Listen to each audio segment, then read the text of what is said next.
Chapters 13, 14, 15, and 16 in this segment. And chapter 13, fun is not a four-letter word. Giving yourself permission to have fun and get things done.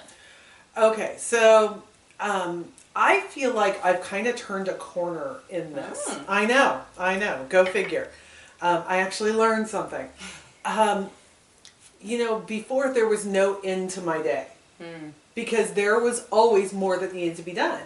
And so I could not justify going out to dinner with Roger. I couldn't justify a bunch of stuff because my work wasn't done.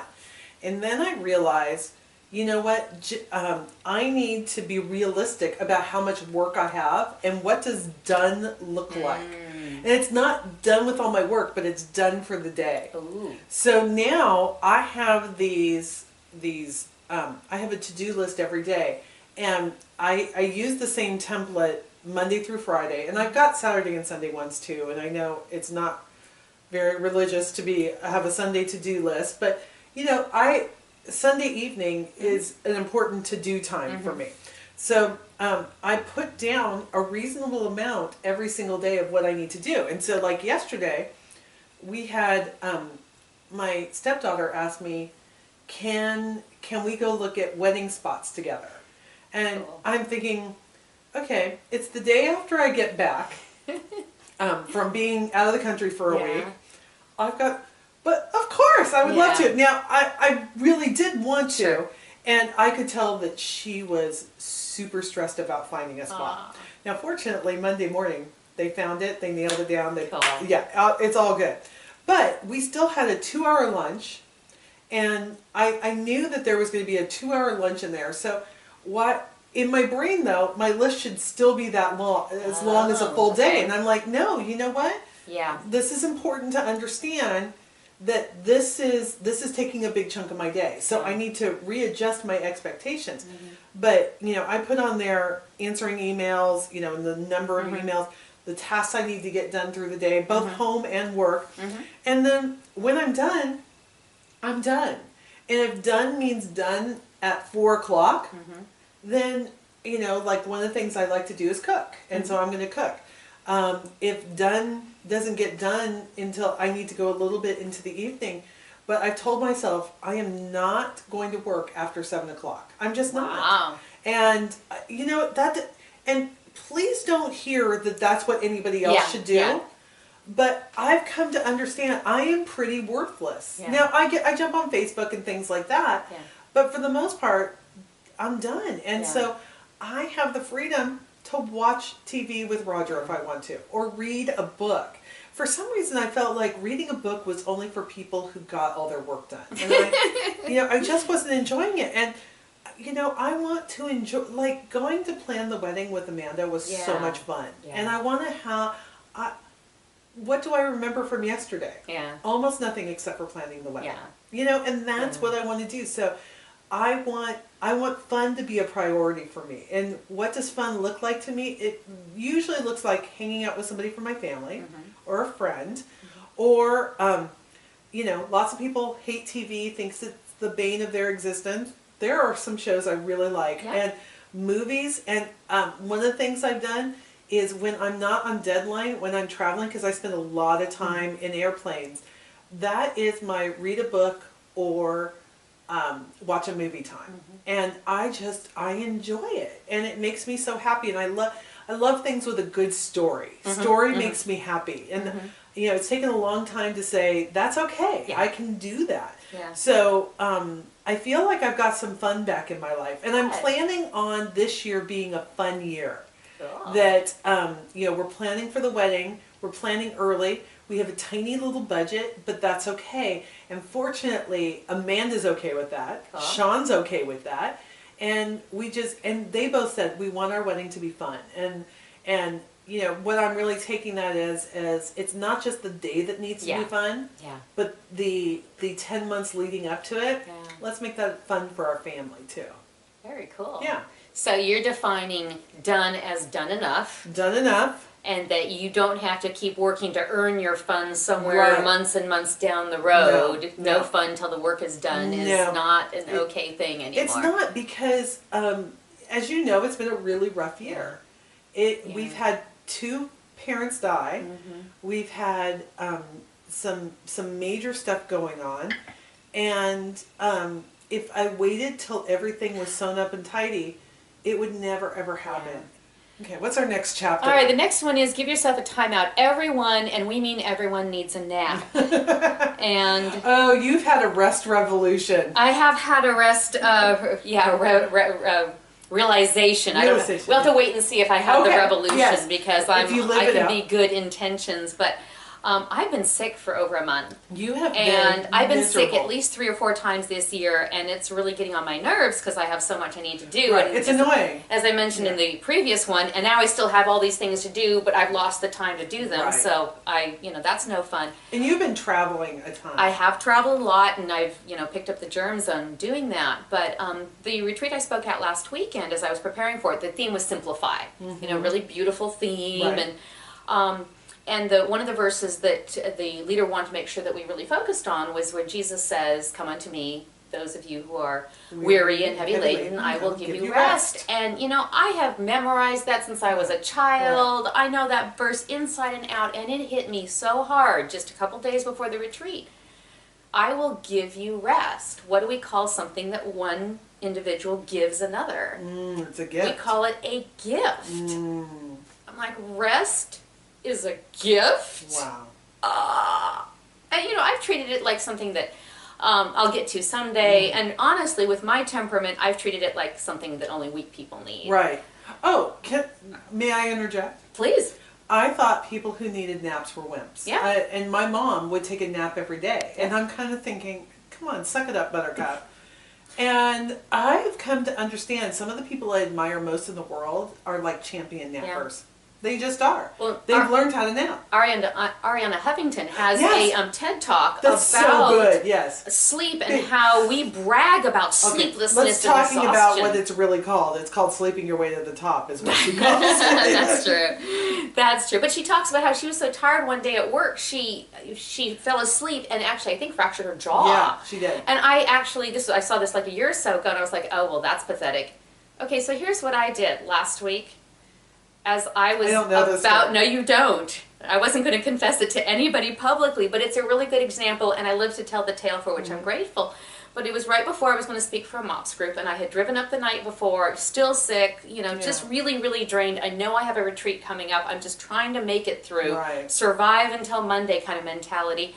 And I go to tank up my car, and I'll spare the details, but there were other cars and there was the big tanker, so it was a little confusing. Yeah. But mainly because I was so exhausted, I started to back out and I hear this clunk. Oh no. I thought I hit something. I had started to drive away with the hose still in my car. Oh my goodness. And I get out. That's so scary. I know, and I get out, and these guys are watching me, and I'm saying, "Oh, I'm a complete idiot," and they both nodded, and fortunately there was no gas or fumes or explosion or anything. I bent something on. I was driving Daniel's car. I bent something on, but I was like, "This is because I am so tired," and I was like, I'm at the stage of life where to me that kind of thing is a warning, where it's like, "Dong, last warning." The next. So what'd you do? Huh? What'd you do? At that point? When you said that was a warning, so what did you do? Well, I did finish my obligations. Yeah. But I came home and Sunday I was like, okay, rest. Yeah. Serious, honest to goodness rest. And I need to get one of those things that you're wearing that tells you when to go to bed. Yeah. It's a jawbone. It's the up, and it's so funny. It's noticed that my rest has not been good the last couple. It's not because I'm not going to bed early. In fact, one day it was like, you've been in bed for 11 hours. Now, I only slept for 8 of those. Yeah. But it says you're not getting enough rest. You're not getting consistent rest. We suggest you go to bed at 9:30. And I'm like, what? You're telling me when to go to bed? And which is just so funny to me, but it's so true. It's rest is, it's not valued. No. It's not valued, and it's considered something that weak people do. Well, and Daniel was just listening to another TED Talk, which I forwarded to him without watching. I was like, oh, he's the one who's always interested in sleep. But he was, the latest research is that while we sleep, our brain releases toxins. And when we don't sleep, those toxins not only stay present, but they in layman's terms, they eat away at the memories we've just made. Oh, interesting. I'm like, I don't need to lose any more memory. No. Well, so what are you going to do differently now? Because I know that when we were writing this, rest was something that we talked about quite a bit. Yeah, but you wrote the chapter. I know, I wrote the chapter. But so what does it look different for you now then? You know, I'm looking at the pattern of illness for me and going, okay, I need more downtime. I need to be getting to, for me, I need to get to bed a little bit earlier. Daniel and I do get up quite early in the morning. Our alarm goes off at 10 minutes of 5. But I still find myself up at 10 and 10:30 at night. You do the math on that, it's just not sustainable. No, it doesn't. And I used to nap. When I say nap, I mean lay down on the couch, kind of zone out for about, I could just feel myself dropping, and then I'd come back out, and that'd be about a 10-minute kind of, and boy, that would just be so restorative, because I'm not one who can really nap. Yeah, these have a thing that can pull you out depending on where your REM sleep is. I mean, like, yeah. Okay, so that's my next step. One of those. That's on my Christmas list. I think that that's so good, and to value rest for other people in our lives too, to protect that. Yeah. You know, our kids resist it. I love that meme that's going around Facebook. Naps. Sorry, I was such a jerk to you when I was a kid. It's so true though. Yeah. You know, it's we need to, and the things that lead up to it. Like, I cannot have caffeine after 6 o'clock at night. Otherwise, I'm just buzzed and I get a bad night's sleep. And I'm also just trying to take more short little breaks during the day. Like, okay, I'm going to brew a cup of tea, and I'm going to sit and write my gratitude journal midday, or maybe read one chapter out of a new book, rather than, like, you know, the whole working thing. Oh, I have to deserve my fun. Sometimes, you know, whether it's fun or restorative time, I think these kind of can blend. Okay, what's our next one? I'm sorry you're sad, but I'm not buying you a pony. And this one makes me think of this summer, Anne-Marie, who is 23 and is working on her senior project for fine arts. This summer she was so frustrated because that whole chapter is about people pleasing and trying to soothe others, make everything okay for everybody. Yes. And so, which you and I have no experience. No experience whatsoever. Yeah, no. I'm going to speak, theoretically. Theoretically, of course. So she thought she had made a lot of progress on her project, and then found out that. I'll be specific. She liked to draw people's portraits, but without eyes. Right. And that was just kind of her signature style. It's all over Tumblr. She sells her stuff on Etsy. So I mean, she's a talented artist. Yeah. But her major advisor said, "No, I want you to do eyes," and she was so upset. And you know, I'd love to say, "Oh, I was a good mom," but it was mostly that I was ignorant. I know nothing about art, so I really couldn't say anything about it. But I was trying, instead of fixing it, how can I support her? You know, because my instinct all my kids' lives has been step in and fix. And for heaven forbid, if that had been a paper or a writing project, I probably would have tried to step in. So, but since it was something I didn't understand, I just kept thinking to myself, how can I support her without taking sides, without over-dramatizing, oh, you poor thing, you must feel terrible. Terrible. Yeah, without trying to give her emotions, but just to hear her and, you know, be present for her. And so there were some times that she was kind of slabbing cupboards and, you know, having those emotions. And then she set it aside for a while. And months into the summer, she finally decided, fine, I'm going to prove him wrong. You know, I'm going to go ahead. And so, she, you know, but I didn't know she had made this decision. And I walk into her room, and she and her brother are staring at the computer screen, kind of transfixed. And I look, and I recognize that it's one of her drawings, but it now has eyes. It was stunning.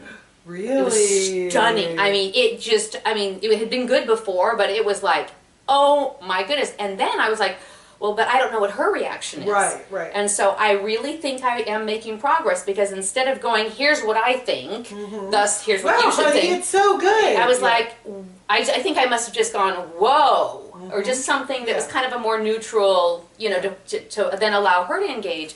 And she was like, I know, it looks so good. And, you know, the only thing she was bummed about is it was going to take more work. And so she wrote her advisor. And, you know, they have been back and forth. And her whole project has now expanded like 3 times more and gotten even more complex, because her advisors are pushing her. They think she's talented. They know what she can do, and they want her to do even more. And, you know, the old me from years ago, I might have tried to suggest she settle or argue for her limitations or whatever. And I think by staying out of it and by allowing her to have her frustration, disappointment, the difficult feelings and just kind of have the time and space to deal with them without me intruding on it. She's now at a place where she knows she can do I's. Now, she can still choose not to. Right. But it just like blew open. It took off that sense of limitation to what she feels she can do. Yeah. And this really is a relationship that doesn't include me very much. Yeah. And that's good. So what does this look like for, other women whose daughters are not drawing without eyes? I mean, what does it look like to support your child without controlling the situation? I'm still learning. Right. But what I've been finding is I used to be so quick to give them the emotion. Oh, how terrible. Oh, how awful. I can't believe that happened. That should never have happened to you. Basically the you poor baby kind of a thing. Whereas trying to come up with a more neutral, kind of like what my massage therapist does when she's asked me a question, I respond, and she just kind of does the just kind of this interested but non-committal sound that says, keep going, keep talking. I'm here, I'm listening. Right. And so I've been trying to kind of find ways, and I think it's different for every relationship, that signals, I'm here, I'm listening, I'm not checking out on you, I'm not abandoning you, because that's the opposite extreme. But also being conscious of, just because I might feel a certain way doesn't mean they need to feel that way. They get to feel what they feel, and I don't have to be handing that over to them. And especially if I'm the one who defines the situation for them, I may crowd them out of a really good growth experience. Yeah. Well, we were just talking before the cameras were rolling. My daughter was here, and we were talking about my son's birthday dinner. And for most of my kids, they want to have dinner here at home, and we have a barbecue and stuff. Justin likes a smaller group and to go out. That he doesn't want the attention on him. And so we were having dinner, and he came in a foul mood. And normally my objective, and Kimberly was everybody was in a foul mood. We were out to dinner with Roger and my mom, who were not in foul moods. But, for the first couple minutes, I'm like, oh, so tell me about what's going on. And I'm like, no, I'm going to talk to the people who are nice. So I started talking to Roger and my mom and asking questions. And, they were perfectly lovely. Well, after a few minutes, Kimberly and Justin wanted to engage in the conversation. But they could only engage, they were here. Yeah. The conversation was here. They had to come up to here, and they had to be civil. And, and we had a wonderful night. But had I said, oh, you've had such a bad day, okay, we're all going to sink down here. Yeah. No, I don't want to do that anymore. All right, and then chapter 16, what you do does not equal who you are, refusing to be defined by the St. Patrick's Day cupcakes you take to your kids' class. Well, so it was interesting going on this compassion trip. And let me just talk about my prejudice right off. First of all, so they send us a list of everybody who's coming, right, on this trip. And it's an artist trip. And so this means they're taking artists to compassion. It's the first time I've ever been called an artist in my life. I think it's fabulous. And so we're going on, and I look everybody up. They're all musicians. Okay, except for me. I'm the only non-musician. There are spouses going who are not part of the biz, but they're all musicians. And I'm thinking, oh, no. Because, I'm sorry, artists drive me nuts sometimes. They just do. They are, but I also went in with a fear, because I'm the chick speaker. All of these, there was one other woman who was, not my age, she was younger, but she does kind of the same, she probably has done her share of women's teas. And there was another grown up there, that's what I call it. Then there were a bunch of guys in skinny jeans and drop crotch pants. I call them poopy pants. And I'm like, oh no. And I think, and my first thought is they're going to think, oh, she's just a chick speaker. And I was getting defined by what I did in my heart. So I was defining them. Yeah. And I was saying, here's how I know you're going to define me. And, the angst that comes with what they do, these are the people who are like so much more spiritual than the rest of us. You know, that's how they roll. They're just super spiritual, and you know, they wrestle with it. It's very, very, how do I want to say this? What do you call them? Like hipster Christian kind of thing.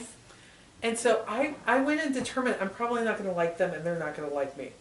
Well, okay, I was right in a couple of instances. I'm like, they were definitely, you know, you can tell how old I am because I use the words hipster nonsense more than a couple of times. But then I met a couple of guys. One, his name is Tim Timmons. And he's a worship artist. He wears the drop crotch pants. He's you know, on the cutting edge. But his heart for what we were doing there.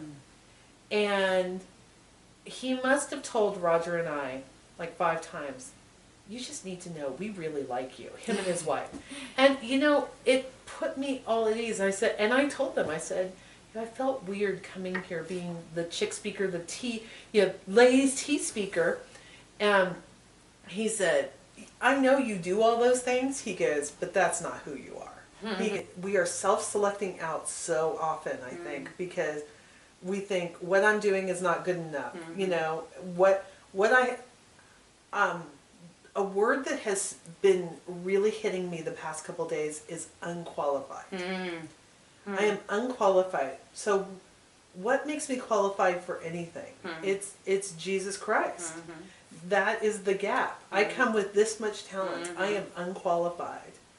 But when God says go, I need to be there with my tiny little toolbox of almost nothing. And God is the one who qualifies me. And that way when good stuff happens, you know where it came from. It has nothing to do with me except for my willingness to show up. It's that 40% brave. You know, it's showing up, which that's the 40% for me so often, is showing up. And then saying, God, what are you going to do with it? And I'm willing, you know, that was Nicaragua for me. That was the cure for the perfect life for me, because I didn't feel qualified. You know, it's so many things, but I am not the one who's qualified. I am unqualified. God qualifies me. So, you know, a wrap-up question I'm thinking of now that I think ties all these together is, what are the stories we're telling ourselves? You know, what is the story that we tell ourselves about having fun, whether I deserve it or not, or have I even figured out what my fun story is for myself, or the kind of rest that I can or can't allow myself, or the story about, you know, whether I have to fix things for people, or if I can change that story to say, no, I think my relationship and my role here is going to be a different one. Yeah. Well, I think the question that connects them all is, the question we're asking ourselves is, have I done enough? And I think the answer will always be no.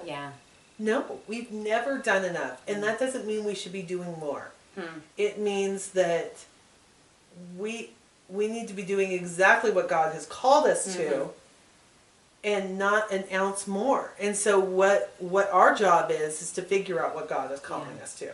The great work that we have is discovering God's will. And saying, you know, sometimes we mess it up, but always seeking His face. That's the great work of what we are doing here, and saying, God, where do you want me to be? Where do you want me to put my hands?